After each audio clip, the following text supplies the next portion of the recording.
Comme le disait si bien Doc Brown. Le futur n'est jamais écrit à l'avance. Et on aurait raison de le croire, sauf qu'au XVIe siècle en France, un homme n'était pas de cet avis.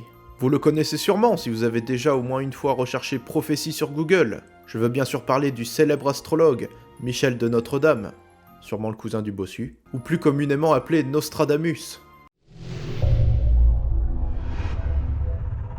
Salut les jeunes, je suis Tillinghast, et aujourd'hui illustrez votre boule de cristal parce qu'on va parler de Nostradamus.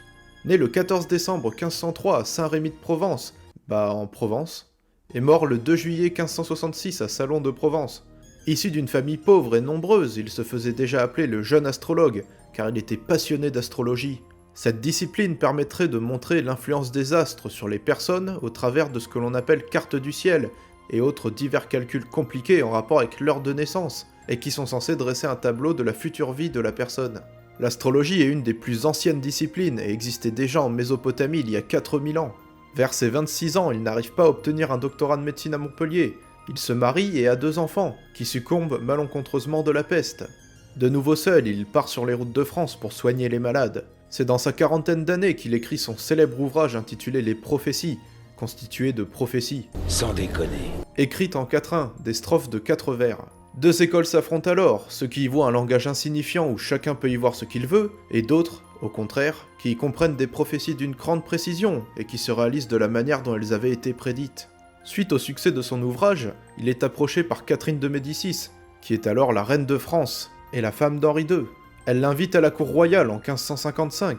Il était de coutume de s'entourer d'astrologues dans les cours de l'époque. C'était la mode à l'époque. Nostradamus y gagne en popularité et en estime, en prédisant de nombreux faits qui se réaliseront. Sa prophétie la plus connue et qui s'est réalisée est celle-ci. Le lion jeune, le vieux surmontera. En chambélique par singulier duel, dans cache d'or les yeux lui crèvera. 2 classes une, puis mourir mort cruelle. Et en la force, il faut que tu crois. Elle décrit la mort d'Henri II d'une manière surprenamment précise. 4 ans après cette prophétie, Henri II est grièvement blessé à l'œil pendant un tournoi contre Gabriel de Montgomery, un capitaine de garde plus jeune que lui de 10 ans. Le premier quatrain désigne la différence d'âge, et les autres quatrains décrivent sa blessure puis sa mort, qui fut particulièrement atroce et douloureuse. Il en mourut quelques jours après ce combat.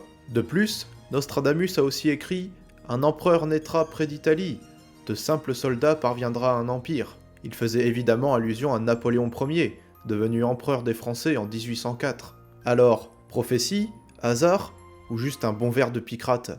Je vous laisse me le dire en commentaire.